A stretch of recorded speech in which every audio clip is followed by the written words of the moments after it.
Bonjour à tous et bienvenue dans cette nouvelle vidéo de formation en logiciel Proteus. Aujourd'hui, nous allons voir comment prendre en main le logiciel. Cela doit paraître un peu intuitif pour ceux d'entre vous qui maîtrisent déjà le logiciel, mais j'ai encore eu des demandes de certains abonnés, de certains habitués de la chaîne qui m'ont dit encore avoir des difficultés quant à la prise en main des différents logiciels. Donc aujourd'hui, nous allons faire une prise en main globale du logiciel Proteus. Donc quand vous lancez le logiciel Proteus déjà, que vous avez réussi à télécharger et à installer, voilà donc l'interface globale de présentation du logiciel Proteus. Donc déjà, nous avons plusieurs onglets ici. Je vais commencer par la présentation d'abord ici. Là, nous avons plusieurs icônes de projet. Ouvrir, sauvegarder, ouvrir un projet récent, fermer le projet, la home page. Donc ici, ça c'est la home page. Donc si on clique dessus, ça ne changera rien parce que nous sommes sur la page d'accueil. Après, l'onglet directement des câblages, l'onglet le plus important à maîtriser ici, c'est l'onglet des schématiques. Le reste des onglets sont juste des onglets de présentation. Ici, nous allons voir que nous pouvons commencer le Getting Start. Nous pouvons aussi passer par le Getting Start donc, pour accéder au projet que nous voulons. Là, nous avons schématique, l'onglet de schématique, l'onglet de PCB et la fenêtre de simulation. Les deux autres fenêtres, migration, guides et peut-être le guide d'utilisation et What's New dans les nouvelles concernant le logiciel Proteus. Après, nous avons l'onglet d'aide, l'aide sur la maison, l'aide schématique, l'aide sur le PCB, l'aide sur la simulation. Donc, les onglets d'aide qui vous aident, bien sûr, en vous donnant le détail et comment fonctionnent les différents onglets. Après, nous avons les informations sur la version en cours d'utilisation de Proteus. Vous voyez là, nous avons l'Upset Electronics. Donc, ça c'est 89 2020, version 8.10. C'est celle que j'utilise présentement. Dans cet onglet de New, vous avez dans les différentes anciennes versions du logiciel Proteus et les nouvelles versions aussi. Vous voyez là, on a 8.11, 8.12 jusqu'à 8.17 présent, la version présente.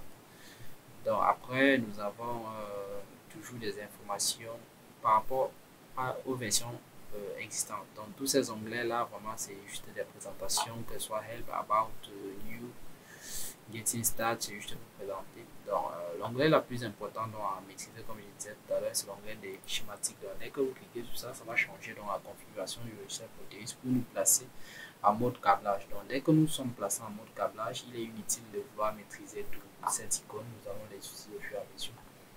Donc en mode câblage, déjà, la fenêtre se présente comme suit. Il est important ici d'avoir une souris avec molette qui puisse zoomer parce que nous zoomons avec le clic de la molette, nous zoomons avec ce même clic de molette. Vous voyez, nous pouvons zoomer et dézoomer. Et nous pouvons faire un clic dans une souris que la molette peut effectuer un clic. Donc, quand on effectue le clic molette, vous voyez qu'on peut décaler dans la zone de travail de gauche à droite. Après, on fait un clic molette pour quitter. Donc, ceci étant donc dit, nous pouvons donc zoomer, dézoomer ici, mais ce n'est pas nécessaire quand vous avez déjà la molette pour le faire. Donc, à l'extrême gauche de notre tableau, nous avons le mode composant, le mode jonction, le mode label, le mode script, le mode subcircuit, le mode terminal, et ainsi de suite. Donc, nous avons plusieurs modes ici qui vont nous aider donc à effectuer donc, le câblage donc, de notre circuit proprement dit. Donc déjà, pour commencer aujourd'hui, pour prendre la prise en main de chez Proteus, nous allons essayer de câbler n'importe quoi, un petit redresseur, donc source de tension, quelques diodes, capacité, puis capacité de filtrage, et on va prendre les mesures de tension et de courant. Donc pour ce faire, nous avons besoin des diodes, des capacités, et nous allons dans le mode composant. Donc, ça c'est pour vous aider à faire une prise en main. Faire une prise en main avec le projet, c'est plus intéressant que de définir tous les icônes, c'est le meilleur moyen de vous perdre. Si je vous définis à quoi servent toutes les icônes, c'est comme si j'essayais de vous égarer. Donc c'est mieux donc de prendre en main le projet. Donc pour choisir les composants, vous cliquez sur le mode composant. Ici, là, qu'est-ce qu'il dit? Vous allez dans l'onglet P. Là, il me dit les librairies ne sont pas fous. Ah, c'est parce que je n'ai pas ouvert en tant qu'administrateur. Donc, tout simplement, vous faites un Windows D, vous ouvrez votre Proteus, ouvrir en tant qu'exécutant en tant qu'administrateur, tout simplement, faites oui. Oui. Cette fois-ci, Proteus en tant qu'administrateur, vous revenez donc dans l'onglet de sélection de composants. Donc, vous cliquez sur Component Mode, vous allez choisir les composants. Vous voyez que ça s'ouvre maintenant. Donc, pour avoir les diodes, vous voyez que vous avez plusieurs catégories de composants ici. Par exemple, vous allez voir diode, vous cliquez sur diode. Vous allez défiler pour choisir la diode. Je prends par exemple un N4001 que nous allons utiliser. Vous cliquez dessus. Soit vous cliquez, vous faites OK, mais ça va fermer cette fenêtre. Soit vous double-cliquez sur le composant tout simplement et il apparaît. Vous voyez là, il apparaît dans les composants sélectionnés. Donc, nous avons besoin de 4 diodes, une source de tension alternative. La source de tension alternative, vous pouvez taper dans la barre de recherche sign. C'est le nom de la source de composants alternatifs, la source de tension alternative. Donc, après, pour avoir la capacité, vous pouvez aller dans l'onglet capaciteur. Vous voyez là, l'onglet capaciteur. Vous pouvez choisir une des capacités parmi toutes celles proposées. Mais je vais choisir une qui est animée. Après avoir cliqué sur capacité, il y a une sous-catégorie qui apparaît ici. Donc, on peut choisir les capacités animées. Après, il y a les fabricants ici. Donc, si vous voulez choisir en fonction du fabricant, mais ça va là, c'est déjà les détails lors de la conception, lors de la pratique proprement dit que vous allez venir choisir un composant, mais néanmoins pour une simulation, déjà vous pouvez simuler juste les valeurs. Donc après, nous allons choisir la capacité animée, nous cliquons, elle apparaît là. Diode, capacité. On peut prendre aussi une résistance, pourquoi pas. On peut taper résistor, RES, dans Proteus. Non, pas dans les capacités. Nous allons revenir ici dans la résistance. Résistor, RES, nous cliquons. Donc, une fois dans tous vos composants donc sélectionnés, vous pouvez fermer la fenêtre de sélection des composants et venir là, placer le composant. Nous allons cliquer d'abord sur Sign, nous cliquons, nous plaçons la source de tension alternative, nous faisons un zoom tout simplement. Après, vous placez les autres diodes, vous faites des rotations ou des translations. Vous voyez, l'importance n'est pas présenter tous les onglets parce que vous allez les utiliser au fur et à mesure. Vous voyez, vous placez dans ces composants-là. Vous les placez, ainsi de suite. Et vous réalisez donc les connexions tout simplement. Vous cliquez. Vous voyez, quand vous cliquez à la pointe d'un composant, la connexion se réalise et vous cliquez.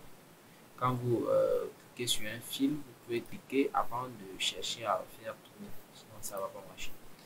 Donc, vous cliquez là, vous faites comme ceci. Donc, vous cliquez à la pointe d'un composant et vous cliquez pour créer un virage. Vous cliquez à la pointe d'un composant, vous cliquez avant de faire un virage, tout simplement. Donc, après, ceci étant donc fait, vous venez cliquer sur la capacité, vous pouvez la faire ôter si elle n'est pas dans votre sens. Vous cliquez là et vous la placez tout simplement. Ouais. Et vous la placez tout simplement. Vous pouvez placer aussi une résistance, pourquoi pas. Donc là, on peut placer une résistance ici.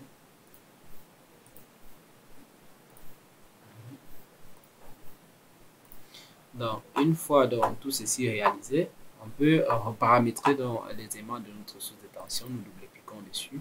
Vous voyez là l'amplitude, par exemple, je vais mettre l'amplitude, si on veut une tension peut-être de 12 volts, amplitude à 12, fréquence peut-être de, on va mettre 50 Hz parce que c'est la fréquence normalisée ici. Nous pouvons l'afficher parce que là c'est caché, vous voyez, ça va pas afficher. On peut l'afficher en le montrant, on va tout le montrer. Faisons OK. Vous voyez là, amplitude 12 volts, fréquence 50 Hz. Donc là c'est bon. Donc après, dès que votre schéma est réalisé, que vous constatez qu'il n'y a pas d'erreur, on peut placer une masse ici. Donc une masse ici, pour prendre la masse, vous venez dans les onglets de terminal, vous choisissez 30. Vous cliquez là et vous placez le 30. Donc après, tout cela étant fait, vous lancez donc la simulation. Vous voyez que si vous lancez la simulation là, vous voyez que le schéma fonctionne. Supposons que nous voulions visualiser les caractéristiques tension et courant de ce montage au bord de la résistance R1. Donc, ce que nous faisons, c'est que nous stoppons d'abord la simulation. Vous appuyez sur stop, sinon ça va vous donner une erreur parce qu'on ne travaille pas sous tension. Vous stoppez, vous venez dans l'onglet, c'est quoi le nom déjà? L'onglet des instruments, dans Instrument, donc c'est cet onglet-ci. Vous allez choisir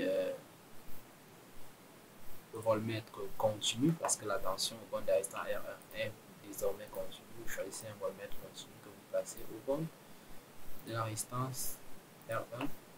Après, vous allez choisir un ampèremètre continu également que vous allez ôter et placer également. Vous pouvez couper le fil déjà, vous faites un clic droit, vous faites delete right ou bien CTRL Z. Ou bien si le fil est établi, par exemple, vous pouvez faire juste un double clic gauche, double clic droit, oui, clic droit 2 fois, ça va faire disparaître le fil. Ou bien le composant. Après, vous placez votre ampèremètre, vous faites les connexions. Dès que vous avez fait donc les connexions, vous pouvez lancer donc la simulation. Donc, quand vous lancez la simulation, vous voyez là, on a 10 volts, à peu près 10 volts, oui. Et l'ampèremètre ici, le courant n'est pas assez grand. Donc, qu'est-ce qu'on fait? On va stopper la simulation. On va double-cliquer sur l'ampèremètre et on va changer donc la valeur. On va mettre en milliampère. OK. Et nous relançons la simulation. Voilà, vous voyez que là, on a 10 volts ici et on a 1 milliampère au bord de l'ampèremètre. Vous voyez que nous avons donc pu visualiser la tension et le courant. Donc, pour rendre la simulation un peu plus interactive, nous pourrions être tentés donc de vouloir regarder les sens de circulation de courant. Ceci se peut par, vous faites système, vous activez les options d'animation. Vous allez afficher donc les couleurs de courant et les couleurs des potentiels et les pins. Vous faites OK. Et vous relancez la simulation.